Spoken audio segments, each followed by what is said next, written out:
అత్యాధునిక labs, international collaborations, advanced placements. మీ dream career ని రీచ్ అవ్వడానికి మీ best choice Godavari global university. Sir మీరు చెప్పారు షుగర్ ఉన్న వాళ్ళలో కూడా ఎక్కువగా హార్ట్ అటాక్ వచ్చే అవకాశం ఉంటుంది అని చెప్పి. కొంతమందిలో షుగర్ ఉంటుంది బట్ కంట్రోల్లోనే టాబ్లెట్స్ వాడుతుంటారు, దాని తగ్గ డైట్ కంట్రోల్లో ఉంటుంది. అలాంటి వాళ్ళలో కూడా హార్ట్ అటాక్ వచ్చే ఛాన్స్ ఉంటుందా? యూజువల్గా అన్కంట్రోల్డ్ షుగర్స్ వాళ్ళకి very high risk. But even diabetes under కంట్రోల్లో ఉన్న వాళ్ళకి కూడా వచ్చే ఛాన్స్ ఉంటుంది. ఎందుకంటే so by the time in literally in our country 80% of the people are having diabetes. Okay, and less than 50% are not under control. So uncontrol sugars అనేది చాలా ఎక్కువ. ఓకే, అండ్ షుగర్ ఉన్న వాళ్ళలో షుగర్ ప్రాబ్లమ్ ఒకటే ఉండదండి. BP ఉంటుంది, cholesterol abnormalities ఉంటుంది, kidney problems ఉండే ఛాన్స్ ఉంటుంది. సో మల్టిపుల్ ప్రాబ్లమ్స్ ఉంటాయి. ఇలా మల్టిపుల్ ప్రాబ్లమ్స్ ఉన్నప్పుడు one of the factor will affect. So even when your blood sugar is there, still chances of getting. And చాలా మందికి షుగర్స్లో మేము డయాబెటిక్స్లో ఏంటంటే మేము యాంజియోగ్రామ్స్ చేసినప్పుడు చూస్తాం. ఎందుకంటే వాళ్ళు ఆయాసం రావడమో లేదంటే ఛాతీ నొప్పి వస్తుందని నడిస్తే ఛాతీ నొప్పి వస్తుంది రావడమో జరుగుతూ ఉంటుంది మెజారిటీ. సో వాళ్ళలో యూజువల్గా there are different specific type of blocks ఉంటాయి. అంటే పైనుంచి కింది వరకు బ్లడ్ వెజల్స్ అన్ని సన్నగా అయిపోతాయి.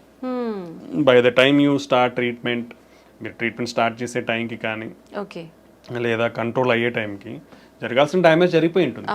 ఇప్పుడు మీరు కంట్రోల్ అవ్వకముందు షుగర్ కంట్రోల్ అయ్యే లోపలనే మీకు 60% 70% బ్లాక్స్ ఉన్నాయనుకోండి, చిన్న ఈవెంట్ చాలు ఫ్యూచర్లో. అంటే షుగర్ కంట్రోల్లో ఉన్న, బీపీ పెరిగినా లేదంటే స్ట్రెస్లో ఉన్నా లేదంటే ఒక ఇన్ఫెక్షన్ వచ్చినా, హార్ట్ రేట్ పెరిగిపోయినా, ఇట్లా ఏదో ఒక ఫ్యాక్టర్ వచ్చినా హార్ట్ అటాక్ కానీ వచ్చే అవకాశం ఉంటుంది అనమాట. సో షుగర్ కంట్రోల్ తో పాటు healthy life style and other risk factors ఏమన్నా ఉంటే అవి కంట్రోల్లో పెట్టుకుంటే తక్కువ ఛాన్స్ ఉంటుంది. అంటే అందరికీ అలానే ఉంటుందని చెప్పలేం. షుగర్ ఉన్న వాళ్ళల్లో నార్మల్ వెజల్స్ కూడా ఉండే ఛాన్స్ ఉంటుంది. అంటే స్ట్రిక్ట్ కంట్రోల్, అంటే ఇనిషియల్గానే ఫస్ట్ నుంచి స్ట్రిక్ట్ కంట్రోల్ ఉండాలి. అంటే కొన్ని ఇయర్స్ అంతా కంట్రోల్లో లేకుండా ఫైనల్గా కంట్రోల్ అయింది కదా అనుకుంటే ముందంతా డ్యామేజ్ జరిగిపోయి ఉంటుంది. వెన్నెవర్ మీకు షుగర్ ఉందని తెలిసినప్పటి నుంచి మీరు స్ట్రిక్ట్ కంట్రోల్లో పెట్టుకోవాలి. ఇప్పుడు కంట్రోల్ అయింది, చాలా మంది ఒక క్వశ్చన్ కూడా అడుగుతుంటారు, సార్ షుగర్ టాబ్లెట్స్ వాడుతున్నాం కంట్రోల్ అయింది కదా, టాబ్లెట్స్ తగ్గిస్తారా అని. మీరు టాబ్లెట్స్ తీసుకుంటున్నారు కాబట్టి కంట్రోల్లో ఉంది. ఓకే, ఇప్పుడు టాబ్లెట్స్ తీసేస్తే ఏమవుతుంది, మళ్ళీ పెరిగే అవకాశం ఉంటుంది. సో మీకు టాబ్లెట్లు తీసేయాలి అది తగ్గించాలన్నప్పుడు ఏంటంటే strict diet patterns, strict regular exercise ఇవన్నీ ఫాలో అయినప్పుడు డెఫినెట్లీ మీకు ఆ నీడ్ లేదు, ఇన్ని మెడికేషన్స్ వాడాల్సిన నీడ్ లేదంటే definitely we can reduce the drugs.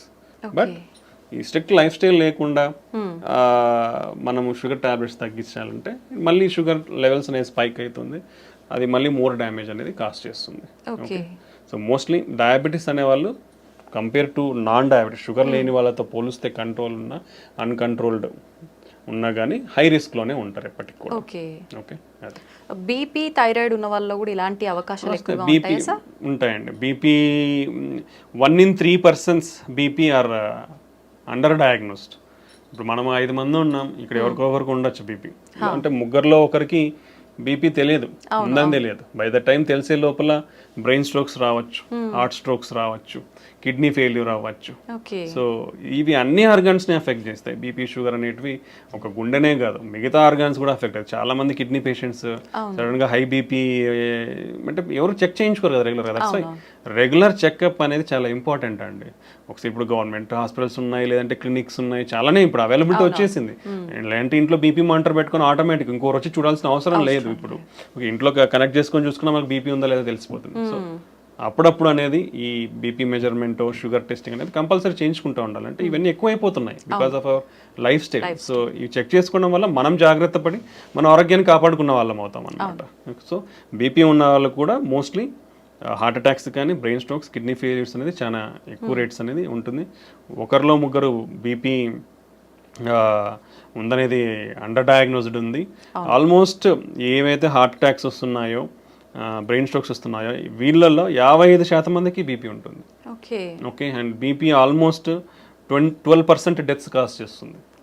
Okay, that much significant. BP వల్ల ఈవెన్ మన మెయిన్ బ్లడ్ వెజల్ అయోటా ఉంటుంది, అది కూడా లైక్ రప్చర్ అయ్యే, డిసెక్షన్స్ అయ్యే అన్కంట్రోల్డ్ ఉంటే మన బ్రెయిన్లో హెమరేజ్ అయ్యే ఛాన్స్ ఉండొచ్చు. ఇలా lot of complications. Okay. So BP అనేది మనం ఇంట్లోనే చెక్ చేసుకోవచ్చు because of availability of technology now days. ఇప్పుడు అంతా స్మార్ట్ వాచ్లలో కూడా బీపీ వస్తున్నాయి తొందరలో, ఇంతవరకు రాలేదు but future generation all watches are coming with everything, heart rate monitor, blood pressure, oxygen saturation. You can use the technology and stay healthy. Availability ఉన్నప్పుడు we have to use the technology and stay healthy. So BP కూడా ఇలాంటివి definitely lot of problems అనేది cost చేస్తుంది. చాలా మందిలో high బీపీసే కాకుండా లో BPs కూడా ఉంటుంటాయి కదా సార్, వాళ్ళలో కూడా అవకాశం ఉంటుందా? అంటే లో బీపీ ఇస్ డిఫరెంట్ ఎంటిటీ అండి. ఓకే, హై బీపీ అంటే యూజువల్గా నార్మల్ ఈజ్ 120/80 అంటాం, అంటే పైన సిస్టోలిక్ కింద డయాస్టోలిక్. మోర్ దెన్ 130/85 ఈజ్ అబ్ normal. More than 140/90 is called stage 2. Okay, stage 3 అంటే మోర్ దెన్ 180/120. సో ఇవి మన staging of BP levels. Okay, so border line అంటే నార్మల్ లో లెవెల్ ఆఫ్ నార్మల్ బీపీ అంటే 90/60. సో పైన 90 ఉండడం, కింద if it is less than that, less than 90/60 ఉంటేనే మనం లో బీపీ అంటాం. బట్ ఈ బార్డర్ లైన్ బీపీ అనేది కొందరిలో ఉండొచ్చు. యూజువల్లీ ఫీమేల్స్ సన్నగా ఉన్న వాళ్ళల్లో, వెయిట్ తక్కువ ఉన్న వాళ్ళలో ఇలా బీపీ అనేది లోవర్ లెవెల్స్ ఉండొచ్చు. ప్రెగ్నెంట్స్ లో కూడా కొంచెం బీపీ అనేది లో లెవెల్లో ఉండొచ్చు. సో కొందరిలో ఇది నార్మల్ వేరియంట్, అంటే it's not low BP is not borderline BPs are normal variant.